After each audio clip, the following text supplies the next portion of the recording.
Salam and peace. This is Imam Malik Mujahid, and you're watching Muslim Network TV. Muslim Network TV is always there 24/7. We air on a satellite, Galaxy 19 satellite, which covers the whole United States, Canada, and Mexico. We also are available through streaming on Amazon Fire TV, Apple TV, Roku, and of course, you can download our app, Muslim Network TV, on your iPhone or Android and watch there. Our website is muslimnetwork.tv. And election and the transition, and whole lot of people are worried. I mean, the election workers are cyclical workers. When elections are over, they get to do something with their lives. People who are in the government on a political jobs, they will be preparing their resumes and submitting. People who are coming in, so out of hundreds and thousands of political workers, there was a time when all of them will be accommodated somewhere. Actually, the president, according to our constitution in the United States, has sole authority to nominate office holders. The appointment clause of the Article 2 specifically states the president, I quote, shall nominate and by and with the advice and consent of the Senate shall appoint ambassadors, other public ministers, and consuls, judges of the Supreme Court, and all other officers of the United States, whose appointments are not herein within provided for and which shall be established by law. That's in the Constitution. And it has been practiced in an amazing way. At one time, 75% of all federal employees were working in a post office. And in 1881, more than 50% of all federal jobs were just patronage jobs. You work for the president, help him get elected. I'm not saying her elected because we haven't elected any of that kind. So he will just go ahead and keep appointing people. And actually, in 1988, President Cleveland, no, he's not named after Cleveland, Ohio. Cleveland, Ohio is named after him. He replaced nearly 40,000 postmasters around the country because those are the guys who were supporters of the past president, and now he needs to appoint his own people. One president, James Garfield, actually was shot and killed in 1881 by election worker and a job seeker. He wanted to be appointed as ambassador of the US ambassador to France. I don't know what happened to him, but he murdered the president because he didn't appoint him. Today, it's no longer such a party time. Nowadays, only 7,000 people are appointed by president. They are called political appointees. Originally, the system was called spoil system, then it became patronage system. Now it has a more limited scope, and there are politically correct word is political appointments. And I don't know a whole lot about it, but when I was going through political science, I read somewhere that some president appointed actually more than 100,000 people. Well, that time is gone. Chicago was lost city, I would say, lost country rather, who had the political patronage system running until a judge ordered something. I think in late 70s, last century, that system started going check. So discuss with us is somebody who knows it all in this area, who works for politicians, raises money for them, help them get elected, and is a political consultant, and has written actually a book about insider tips on getting a job in politics, and no other than Alexandra Acker-Lyons. Welcome to Muslim Network TV, Alexandra. Hello, thank you for having me. All right. Well, thank you so much. Alexandra is a recognized political commentator. And when I was one of the elected leader of Democratic Party, she was head of Young Democrats in the colleges, I think. All right. And so tell me how the political appointments of Biden, President-elect Biden's are going right now. Well, the president-elect, for those of us who decided to call him that yet, has started to make some staff appointments. He announced Ron Klain will be his chief of staff and Jen O'Malley-Dillon will be deputy chief of staff. He's announced a couple of other positions. And there is a real stratification to how this works. You have to appoint those top levels first and then start to fill in. So the biggest advice I have to people who are looking to go into the new administration is to be patient. That includes people who worked on the campaign and may have close ties to those senior people being brought in. But it takes a long time to kind of get down to the mid and junior level staff that make up the vast majority of these appointments, and 1,500 of these appointments have to be confirmed by the Senate. Of course, they start with the cabinet level appointees and the very senior staff, but that process takes some time, and it's a process that if Mitch McConnell is the majority leader, he can slow down and force Joe Biden to negotiate over certain appointments. We saw President Trump make a lot of use of acting appointments that don't need Senate confirmation, but then they can only be in that role for 120 days. So be patient and let the process work itself out. Now, tell me the couple of people President-elect Biden has appointed. What type of people are these? Ron Klain is one of the most respected political hands in Washington. He was Vice President Biden's chief of staff when he was the vice president. He also was Vice President Gore's chief of staff. He was the Ebola czar. He is just someone who really knows Washington, D.C., knows how to get things done in all the branches of government, knows how to use soft power, for instance, how to get outside lobbyists to kind of line up. He is an excellent choice for this role.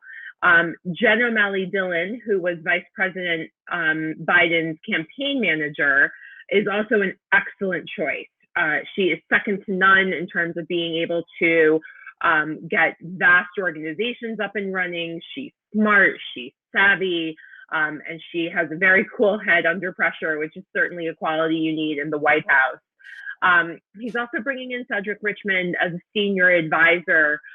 He is a congressman from Louisiana. He is African American and has close ties to the Congressional Black Caucus and other Black leaders.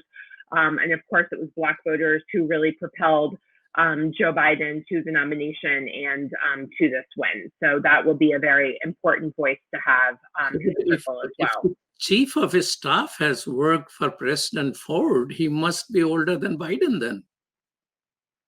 Ron Klain didn't work for Ford. He worked for Al Gore. I'm sorry if I misspoke. Okay, so that's slightly okay. All right. So are political appointment necessary? What about a good civil servant? The reform came into being, a spoil system to patronage system. But there is a well-established civil service. Why not trust a civil servant instead of political appointees? I think it depends on the type of job you want. There are a ton of civil service jobs that are empty. The Trump administration caused a lot of longtime civil servants to leave because they were just so unhappy with some of the policies being put forward. And then a huge number of those roles were never filled by the Trump administration. So there are two paths. And you can also apply once you have been a political appointee to become part of the permanent civil service. That is a slightly different process. But so there are kind of two paths. The political appointees tend to be more senior. And the civil service roles, obviously you're there under numerous administrations. So you may not always agree with the policies being put forth, but that's the job. So why President Trump is dissatisfied with the civil servants and civil service? I mean, aren't there, he has introduced some type of executive order to make it easier to let them go or something like that? Yes, President Trump did put forward an executive order to essentially take away some of the protections that civil servants have for when they do disagree politically with the administration. I can't see this being enforced. This is, I think, one of those things that he decided one day and forgot about the next. But this is certainly a longstanding tradition that the vast majority of what the government does should not be considered political. Things like getting the mail delivered or the weather service should not be political. And unfortunately, we saw the Trump administration make them very political. I expect us to go back to some of the norms from the previous 240 years where that was not the case and where we just have good, smart, honest public servants who are doing the work to keep our government going at all levels. And I expect that the Biden administration, if that rule is put into effect, will immediately overturn it. There are also a number of government workers who are members of labor unions. And so you can't kind of wipe away those contracts with an executive order. Hmm. Well, in the historic system, post office has played a very large role, not only just appointments, dismissing people, but also because the post office at that time was the internet of that time. In a way, Right. If you're not in post office, you cannot communicate, and the government will subsidize sending the material. Still, when government, letters will come, I think government is not paying post office to send them out. They used to send newsletters and all of that stuff. But still, it is important. I mean, the current postmaster general appointed by the president makes more money than the vice president makes. And he has played a very critical political role by dismantling all the machines and all that. I mean, I was surprised that post office was still able to deliver despite all of those problems. So it seems that the elected leadership and the existing civil servant, there is a level of tension between them historically, but it seems to have come to life much more when people are being dismissed and some people are unsure about what they're going to happen. And that is also opportunity for President-elect. How many chief of staff Trump has in the last 4 years? Right. Yes. I mean, the politicization of something like the Postal Service, I think, infuriated a lot of those workers who don't see their job as political, do see it as critical infrastructure for keeping the country going. And I think one of the big lessons learned, I think, over the last 4 years is that a lot of the norms that our government operated under can be manipulated by bad actors. And so I think we will see, and I know that there have been several different efforts, most of them bipartisan in nature, to examine what some of those norms are and codify them into law so that we don't have these problems again. But yes, Postal Service is huge, lots of good jobs, lots of good union jobs, and obviously in every corner of the country. So to your introduction, when you talked about how that used to be a huge boon to patronage, that was certainly one of the premier jobs to have, was to be the Postmaster General of an outpost. And now we have seen with the federal government expanding in the post-World War II era, that those jobs are still absolutely critical, but not quite the same kind of political role that they used to be. Do you agree that, the political appointments and the sort of patronage, not only at federal level, but continues at, city and county and the state level as well?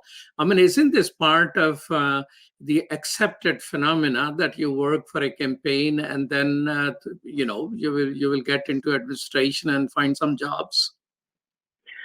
Certainly there are, the government hires tenfold the number of people that a campaign does. So there are certainly people who are hired into these roles who did not work on the campaign. And there are campaign folks whose skills are transferable to other roles. But for instance, you don't need a fundraiser in the government.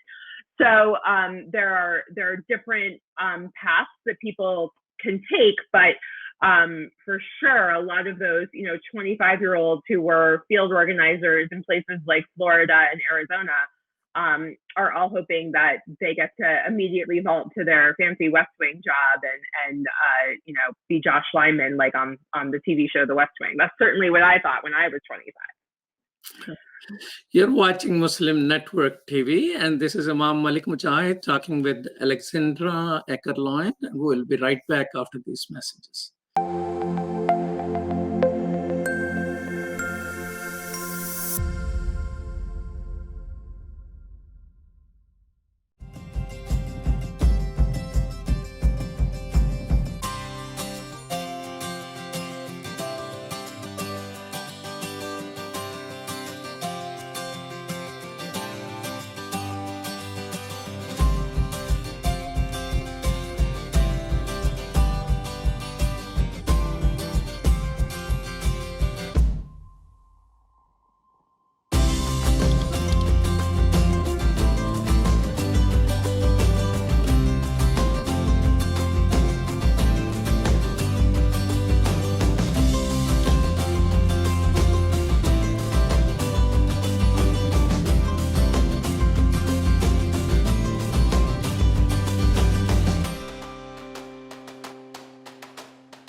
Assalamu alaikum. My name is Adam. You remember me? I appeared in so many episodes that Sound Vision has put on the market. No matter what. Hey, what's happening? Hey, oh, sorry. Lockdown is what it is. Well, continuing here. In this lockdown, Sound Vision never stops thinking about you, the viewer. We'll have to get back into production again, online and inline. Everybody in their own space, even me.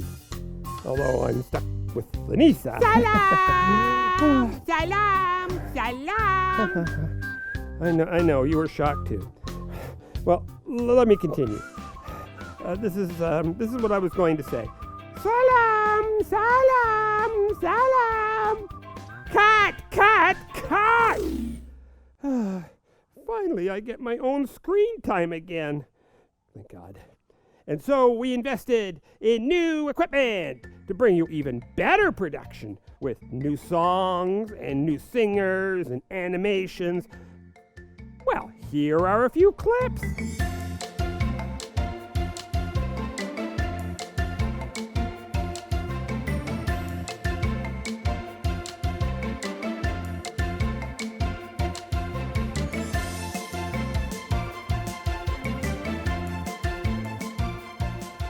And Sound Vision has brought all this into your home, making Islamic values and teachings easy.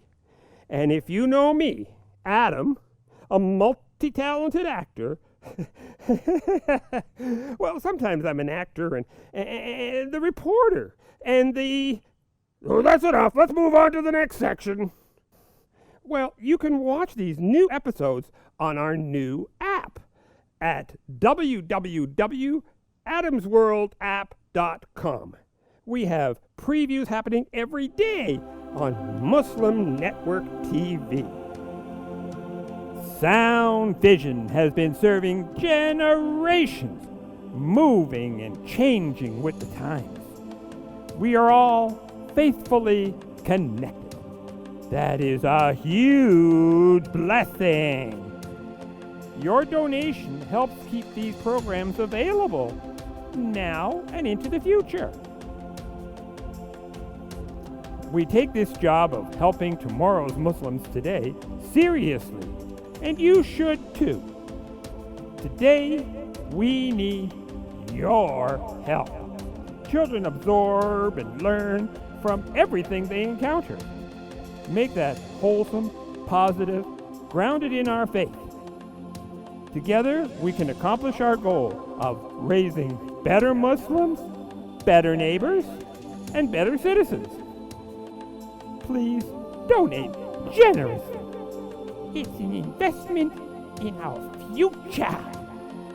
To finish, let me tell you, there are new scripts of my new mission. And it is something that I enjoy talking about. My new mission is space. Houston, we do not have a problem. Salam, see you soon.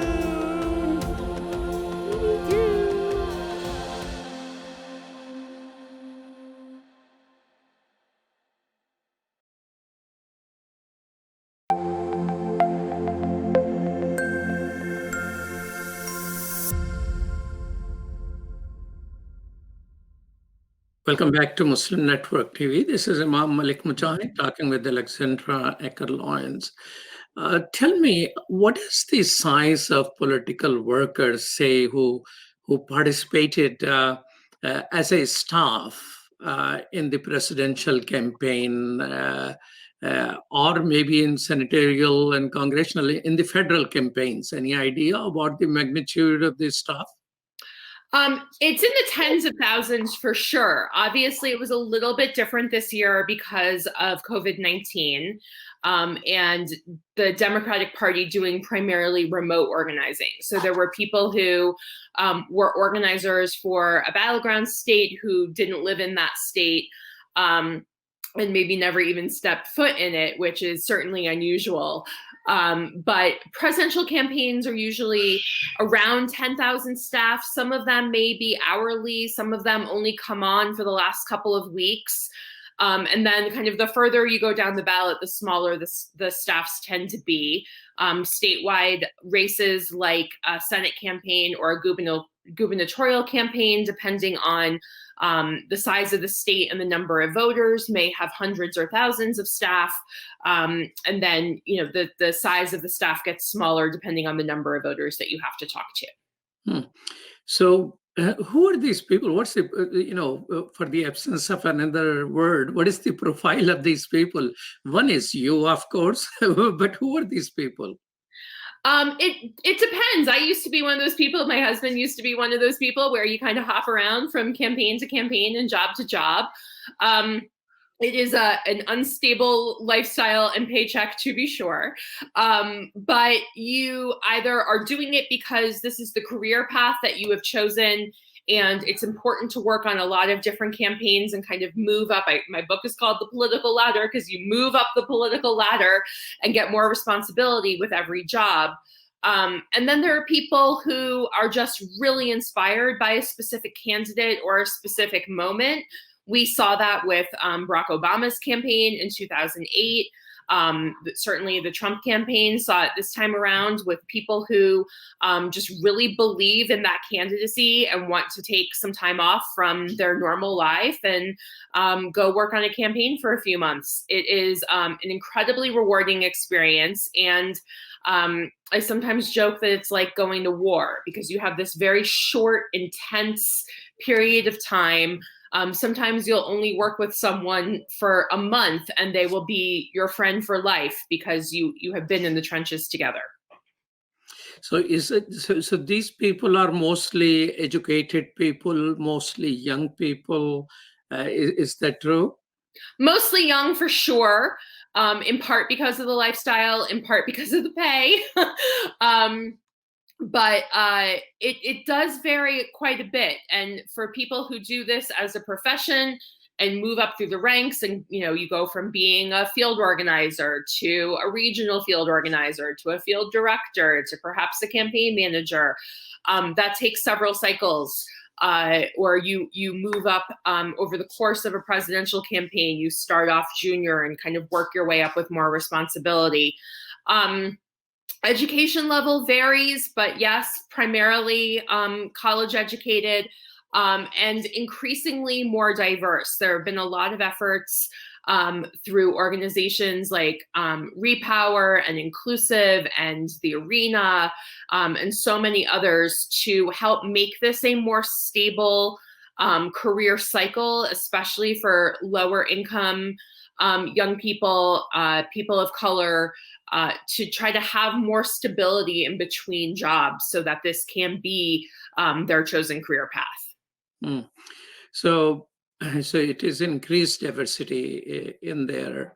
How these, I mean, these people are the one who study, say, social sciences mostly, or people who have studied other subject also get into this? Yes, often a lot of political science majors like me, but certainly not all. Communications backgrounds are very important. Increasingly, computer and digital skills are very important. Data analysis and things like statistics are very important for targeting, for polling, even for fundraising in these days.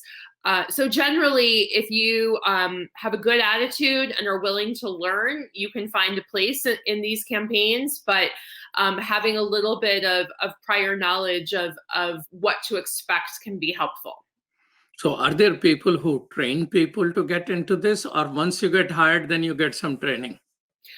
Both. There are organizations that help train you before you go on a campaign. Sometimes it's very intense week-long training. That's something that an organization like Emily's List does, where they train campaign managers and fundraising directors and field directors.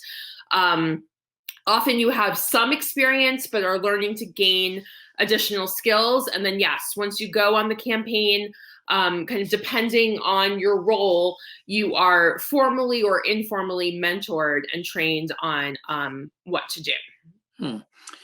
And that's where probably those relationships are formed, which takes you into the consideration when you a candidate wins and wants you to continue to work for her. Absolutely, yes. So if you worked for a more senior staffer or were a really standout junior staffer, it is certainly easier to get hired more quickly. But like I said, there are more government jobs than there are campaign workers. So if people are patient and they did a good job on the campaign, they'll be able to find a role. This is very important line which you had. There are more government jobs than there are political workers. Very much so. I mean, it might not be the most important or flashiest job in the world, but there are thousands and thousands of roles to be filled. And a huge number of people who work on a campaign don't want to go into the government. This was something that they were doing for a 3 or 6 month or a year of their life. They don't want to move to DC, or they don't want to, leave their family. We will see how all of that is impacted in the next 6 months or so with everyone working remotely. And we'll see how this remote workforce kind of continues into things like government. But for the most part, there's plenty of jobs to go around if you proved yourself on the campaign. So you're saying that a large number of politically, staffers in the campaign don't necessarily want to go to DC or work for the government and things like that. So why, how they can afford to quit their job, dedicate this time? Are they really so secure financially? Are they nuts like you? It varies a lot. So, and something that we have seen increasingly in recent Democratic campaigns is workers forming a union, precisely because it is insecure. And we have gotten better as a party about walking the walk and providing things like healthcare and keeping people on their healthcare even after the campaign is over, which is something that the Biden campaign is doing. So it does vary. I mean, there are people who, I used to live in Silicon Valley. There was an organization that would help train tech workers to go be the tech staffer on a campaign, and they were very financially secure and could afford to take that pay cut for 6 months or 3 months.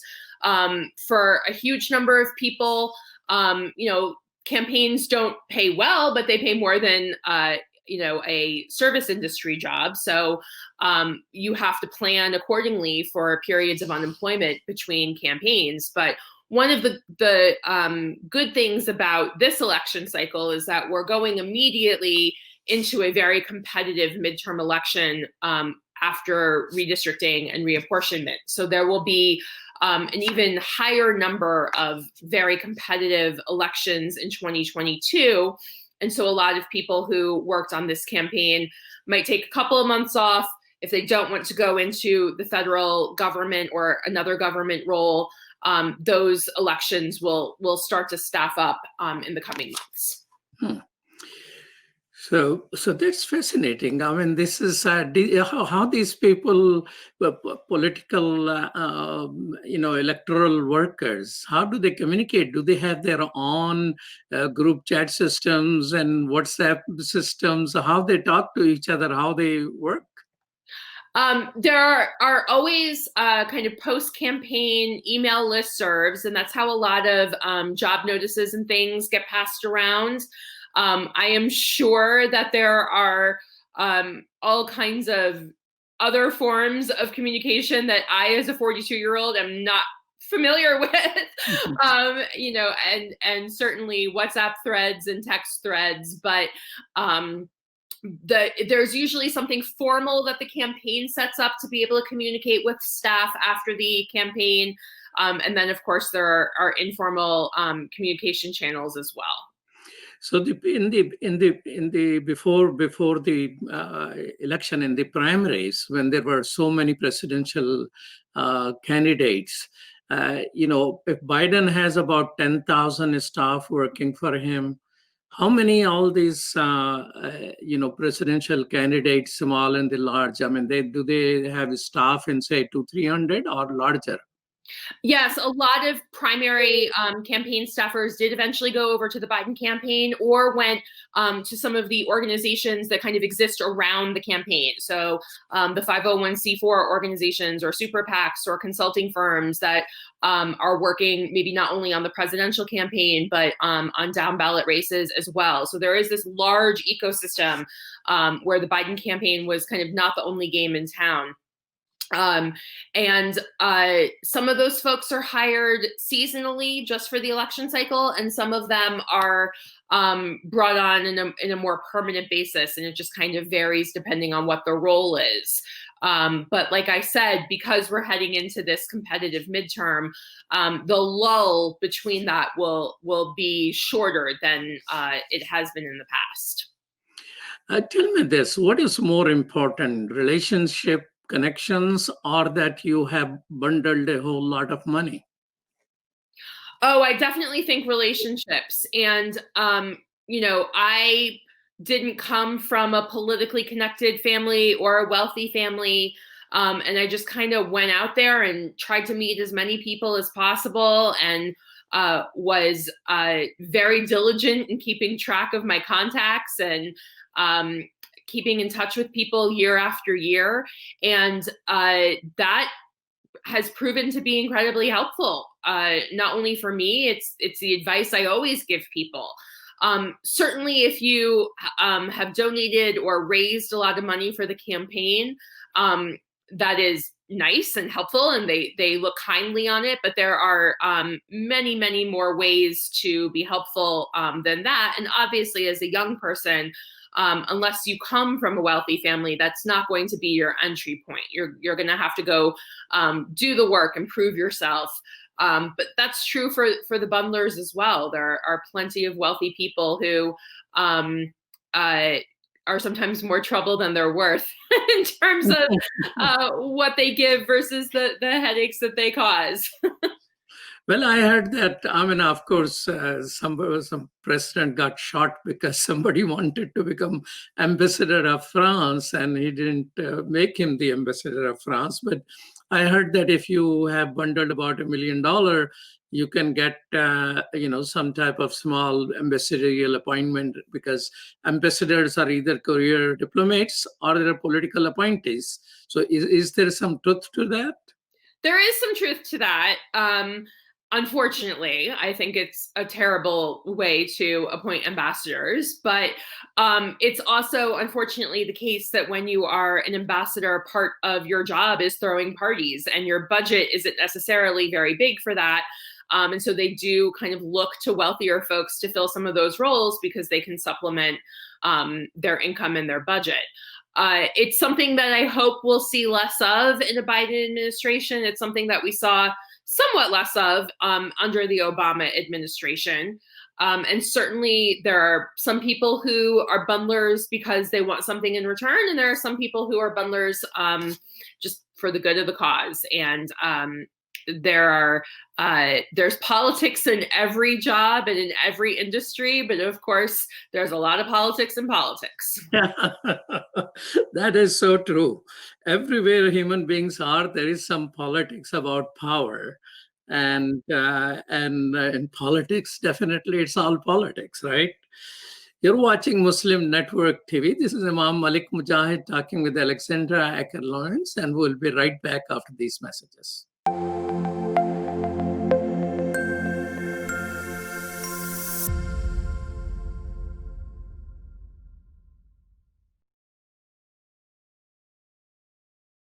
My wife, who she's a professor at the University of Cincinnati, who's Catholic, and by her watching and listening to our 3-year-old son watch Adam's World, she ended up taking Kalima Shahada. She embraced Islam because she learned so much about Islam and the other prophets. It really affected our life in a great way, and because of Sound Vision and Adam's World, we're Muslims. I took my Shahada 15 years ago, and I actually am from a rural part of Ohio. And so I found the catalog for Sound Vision, and I ordered the tapes and the CDs and the books, and I used those, and especially for my little daughter, that's how we basically learned our Islam, and Islam entered our hearts through the wonderful works of Sound Vision. Okay, assalamu alaikum, brother. I just want you to know that I love the Sound Vision website, that a lot of times when I'm looking for information, especially as it relates to homelessness, domestic violence, and women issues, I go to that website, and then I see what you've written, and then I copy and paste it and spread the word, because the wisdom is there, so I can't do any better than what Sound Vision has already done. Sound Vision is our survival guide. It is the organization that provides skills for Muslims how to survive and thrive in this community here in the U.S. Assalamu alaikum, my name is Anam, I'm in 11th grade, and I grew up with Adam's World, and what it taught me was unity, respect, and love for the Muslim Ummah. Adam's World is the greatest show ever made. Take me to the Kaaba, man. I love that puppet.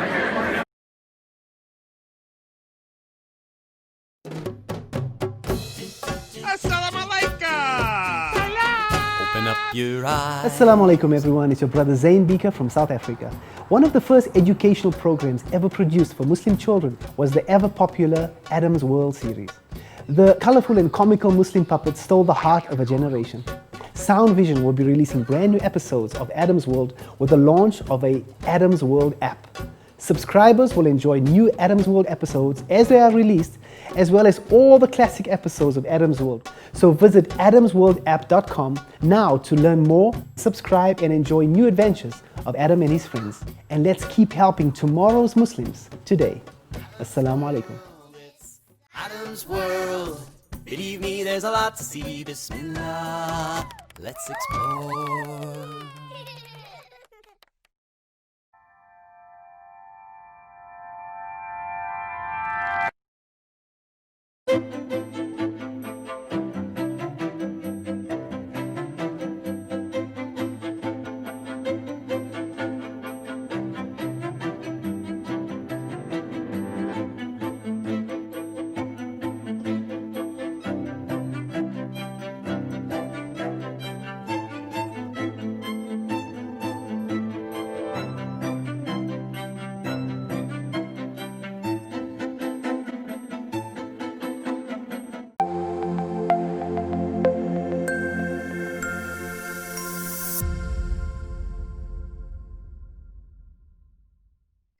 Welcome back to Muslim Network TV. This is Imam Malik Mujahid talking with Alexandra Acker-Lyons.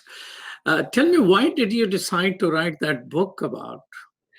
So I used to be the executive director of an organization that has now evolved in its mission, but at the time, Democratic Gain was the professional organization for political operatives, and spent a lot of time doing resume workshops and networking workshops and trainings and helping people figure out how to navigate getting a job in politics. And a good friend of mine who was a tech industry insider had written a book called The Google Resume. And she said, you should do this for politics. And I said, no. There's not enough people who would need this. We have all these informal channels. And then I sat down one night with my husband, who also used to work in politics, and started to outline what would be in a book, and then started to write. And it was easier than I thought it would be. It's not very thick. It's not Tolstoy, but I thought that there was a lot of advice that I just gave over and over and over again.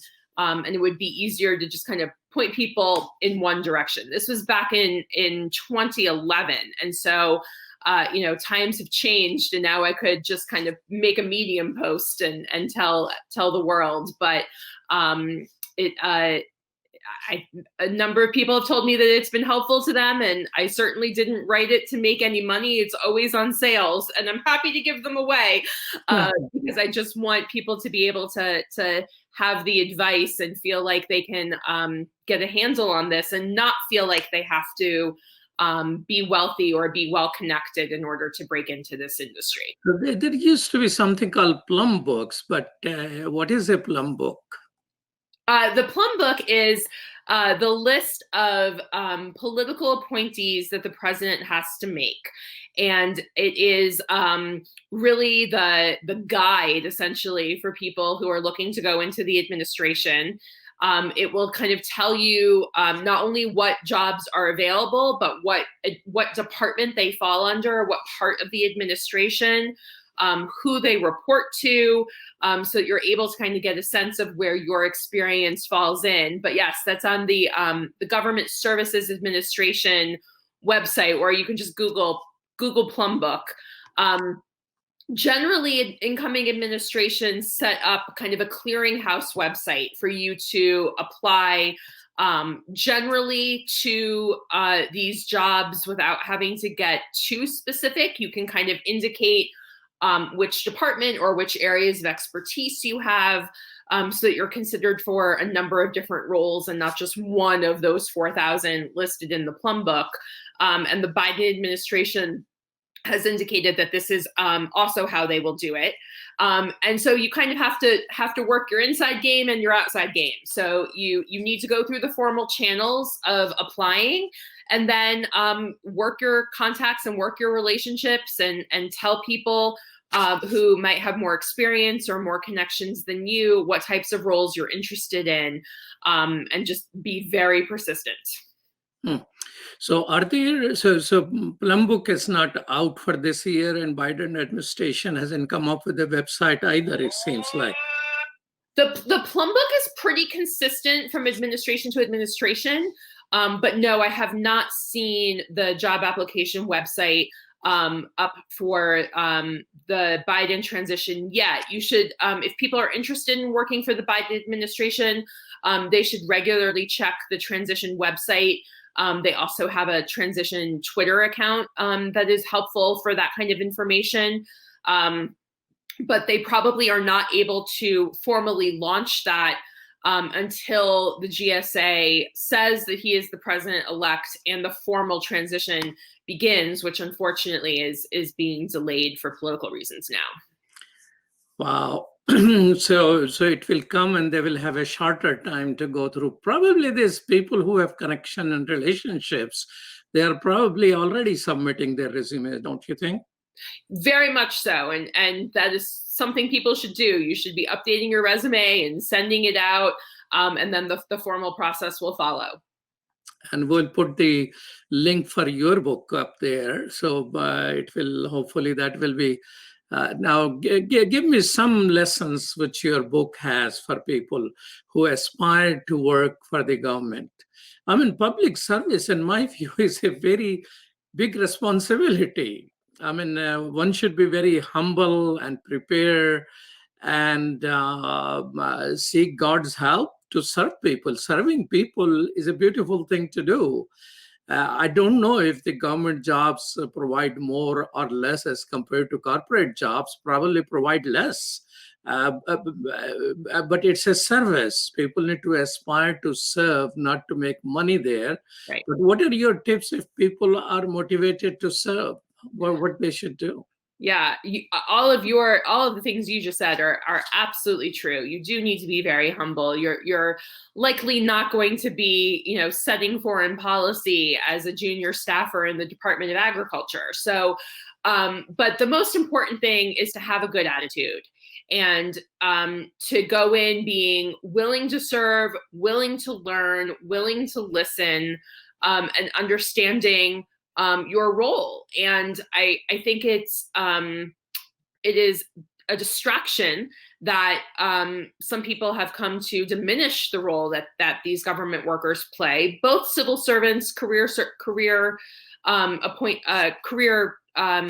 servants, as well as the political appointees, because the vast majority are doing it out of the goodness of their heart and are doing it to serve. And I think we should recognize that there are a lot of people who could be making a lot more money doing other things and instead choose to be part of our government, whether for short term or long term, and that is admirable and should be applauded rather than dismissed. So have a great attitude and kind of set your expectations going in. The best way to kind of get one of these jobs is to try to network, and network can kind of sound icky to people. It can sound like you're, being a slickster who's just out there to have transactional relationships with people, but, go have a virtual Zoom meeting with people who had jobs that are interesting to you, and learn what their path was to those jobs. It's often not linear. It's often that, you do something over here and you meet someone over there and that person's helpful to you over here, rather than it being that you start as a junior person in one role and just move your way up. You can find new opportunities and jump around and take on additional responsibilities. So relationship, of course, you need to prepare yourself and resume. Do they need to declare in resume the political work they have done? Yes, that's helpful. Even volunteer work is extremely helpful. And one of the big things I talk about in the book is this idea of translatable skills, that, you don't have to have been a government worker before in order to have a skill set that will be valuable in the government. In fact, I think having a wide variety of backgrounds is more helpful. But be able to talk about what you accomplished rather than just what your job responsibilities were. So for instance, on a presidential campaign, there are thousands of people who were field organizers. You all had the same type of job responsibility and could write the exact same bullets on your resume. So why were you a good field organizer? What did you accomplish? If you were on the Biden campaign, but working in a Republican area, were you able to increase Democratic performance even if you didn't win that area? If you were a fundraiser, what creative things did you do during a pandemic to be able to draw people into the campaign? So listing your accomplishments is really important in these roles, and certainly being able to put that succinctly on a resume is important. How important are references in the resume? I'm sorry, say that again. References?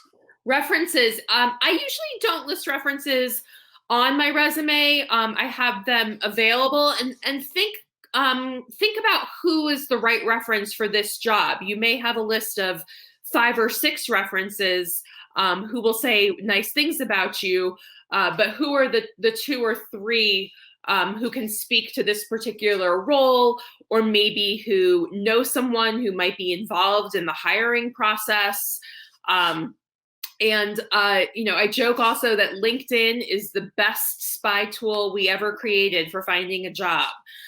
You can not only find people who you know who might be able to be helpful to you, but you can find people who have a role similar to what you're looking for, even if they are 10 or 15 years older than you.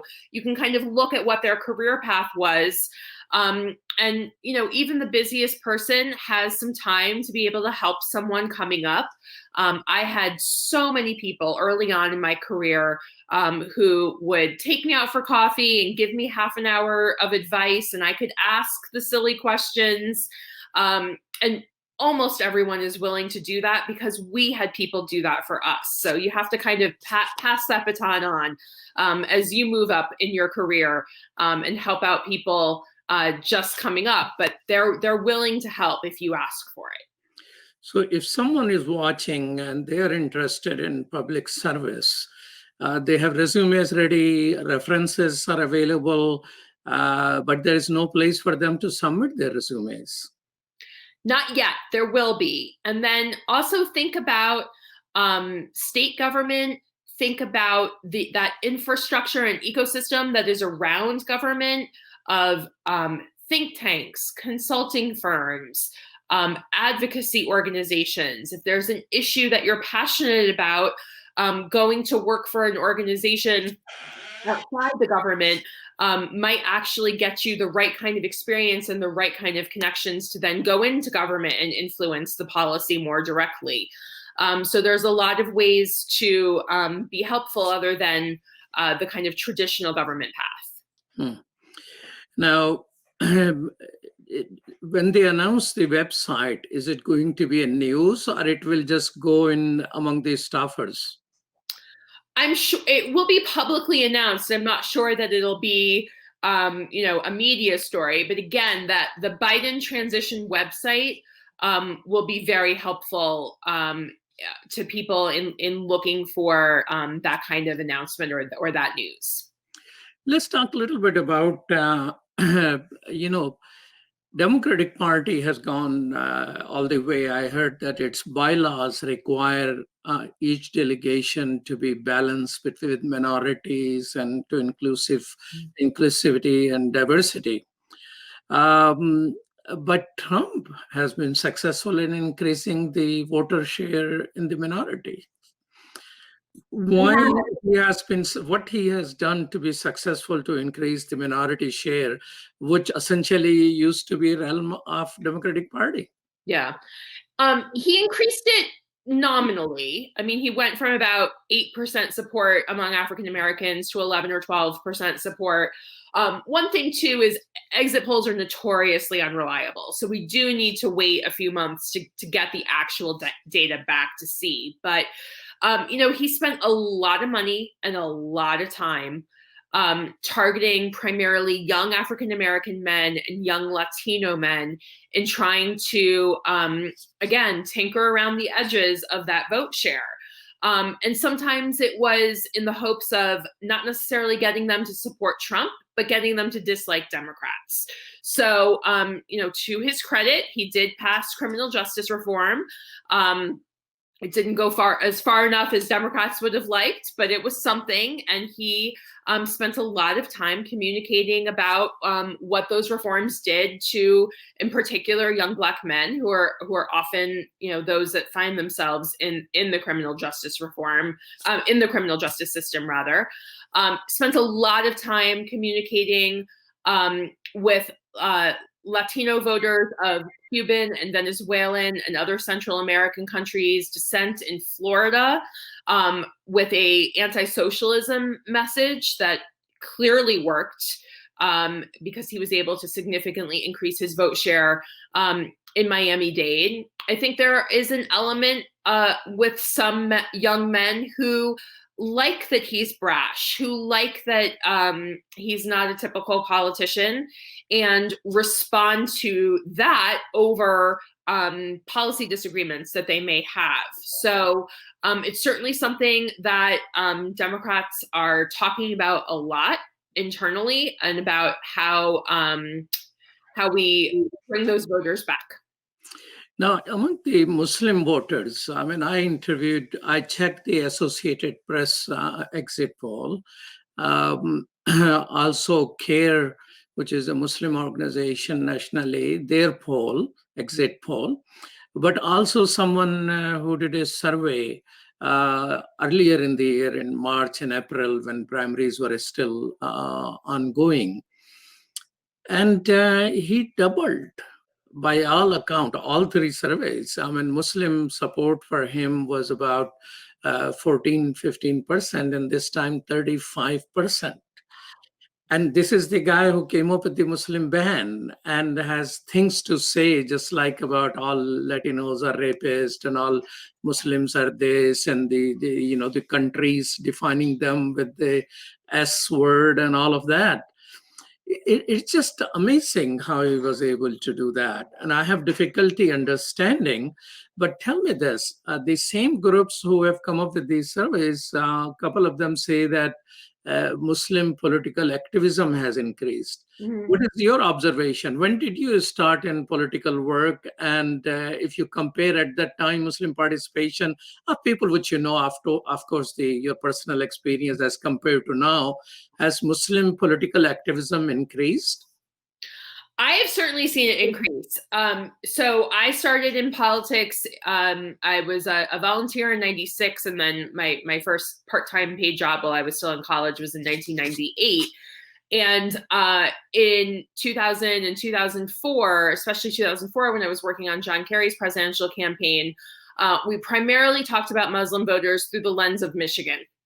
And obviously that is still where a huge concentration of Muslim voters live, but obviously there are enormous pockets of Muslim voters all over Minnesota, Texas, I mean, virtually everywhere. But it's where those larger pockets of the community are, where they are wielding significant political power. And in my home state of Colorado, we just elected our first Muslim American woman to our state legislature, which is great.